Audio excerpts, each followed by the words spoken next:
मेरी इतला के मुताबिक तो बस वो मेरी इतला के मुताबिक तो वो शराब केस में कुछ बरामद नहीं हुआ उस्मान बुज़दार साहब के मालमे में।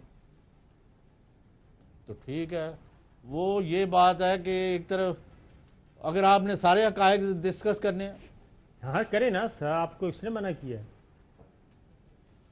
देखें जी, जहाँ तक तो वज़ीर-ए-आज़म इस्लामी जमहूरिया पाकिस्तान का तल्लुक़ है, तो ये शराब के लाइसेंस को वो बड़ा ही एक माइनर सा और एक साजिश, एक प्रोपेगेंडा, एक झूठ का पलंदा, एक मामूली चीज़ जिसका वज़ीर आला उस्मान अहमद ख़ान बुज़दार से कोई ताल्लुक़ नहीं है, ना उनकी हुकूमत का, एक मामूली से एहलकार का कोई काम है, वो खामखा उनको घसीटा जा रहा है।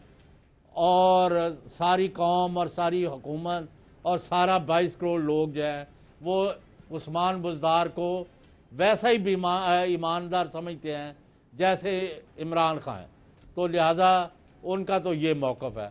अब प्रॉब्लम ये हो गया है, हमने हर सतह पर नैब से आज इतलात ली हैं बाखबर ज़राए से, क्योंकि किसी का नाम देना मुनासिब नहीं। उनका ये मौक़िफ़ है, ब्रेकिंग न्यूज़ ले लें, उनका उस्मान बुज़दार, उनके फुफड़ यानी फूफा या जो भी लफ्ज़ है, अंकल जो है इनकी सगी फुफ्फो जो है, उनके जो मियाँ हैं उस्मान बुज़दार और तैमूर बुज़दार और बुग्गे शाह की फैमिली, जिन्होंने ये लाइसेंस लिया है जब होटल नहीं बना था, साबिक़ प्रिंसिपल सेक्रेटरी जिन्होंने अपना मौक़िफ़ देने से हमें इनकार कर दिया है, उसके बाद उनके बाद वाले प्रिंसिपल सेक्रेटरी, एक्साइज़ के सेक्रेटरी, डीजी एक्साइज़, उस वक़्त के चीफ सेक्रेटरी और तमाम लोग जो इसमें मुलव्वस हैं, उनके बारे में नैब ने एक जुमला कह दिया है कि we are not satisfied with statements of each one of them.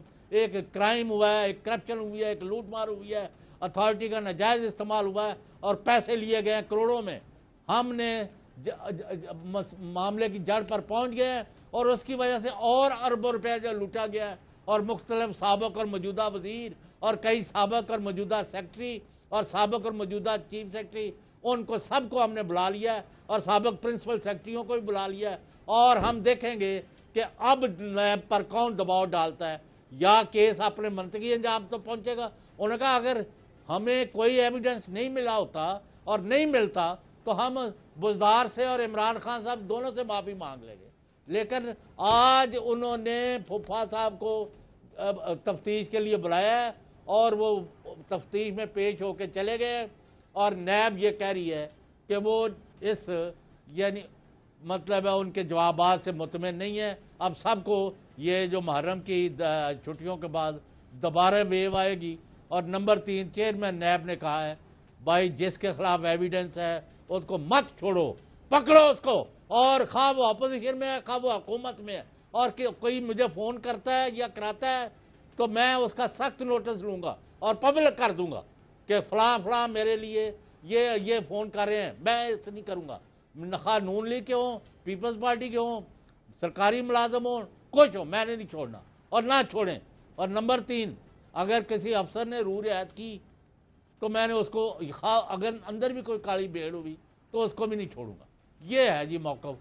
अच्छा जोश साहब, आप और वो सारे नाम मैंने ले दिए हैं। आपने नाम सारे ले दिए, ज़ाहिर है अब उनका पॉइंट ऑफ व्यू, वो हमारा फोरम हाज़िर है जनाब, जिन जिन के नाम लिए हैं हमारे साथ रब्ता करें और अपनी पोजीशन अगर क्लियर करना चाहते हैं तो आ जाएं। लेकिन चौसा बात यह है कि ये करोड़ों अरबों रुपए की जो बात है, तो क्या अब तक जो एम्बेजलमेंट हुई है, जो बदउनवानी हुई है, जो शराब के लाइसेंस में पैसा इन्वॉल्व है कि पैसा लिया गया, क्या कोई बैंक अकाउंट, कोई मनी ट्रेल, कोई बंदा ऐसा पकड़ा जिसने कोई बताया हो कि जनाब ये पैसे दिए हैं? नैब ने इस तरफ भी आया या सिर्फ ये लिख दिया है कि हम मुतमईन नहीं हैं? अभी तो उन्होंने 2-3 जो है वादा गवाह मिल गए उनको। एक बदउनवानी और अथॉरिटी का मिसयूज आ गया, दूसरी दफ़ा पैसे लिए गए हैं। अब आप मुझे बताएं ना कि वैसे ही कि एक आप यहाँ प्रोग्राम कर रहे हैं तो बहावल नगर के आपके अजीज़ जो हैं वो आके मुझे फ़ोन करें कि जी आप ऐसा कर दें वैसे कर दें, और यानी वो आके अमले से लड़ाइयाँ करें और सारा कुछ नैब के पास रिकॉर्ड हो जाए और डॉक्यूमेंट्स भी उनके पास हों। पहले लाइसेंस दिया जाए, फिर 3 दिन बाद यानी 3 दिन बाद एक्सपायर होना है, ख़त्म होना है, 3 दिन पहले कैंसिल किया जाए ताकि वो अदालत से हाई कोर्ट से अपना स्टे ले लें। ये सारे जो लोग हैं, जो बाद वाले भी, उनको भी बुला लिया है।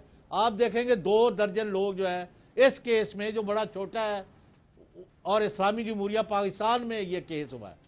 जी हाँ। नंबर 2, मैं कह रहा हूं कि बहुत सारे असासे और जो वजीर हटे हैं और जो वजीर बने हैं और कुछ और अफसर जो हैं, उनको भी बुला लिया गया है। आप ये यानी फर्स्ट वीक ऑफ सितंबर में आप लिस्ट देख के और इतराफी बयान देख के परेशान हो जाएंगे कि इतना पैसा हमारी नज़र के सामने लोग लूट के ले गए और कोई पूछने वाला नहीं।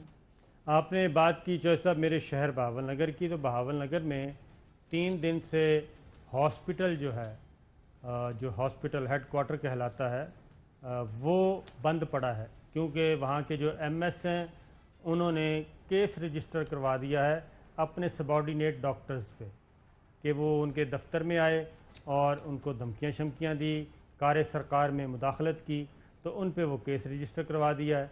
एक एफआईआर हो गई है।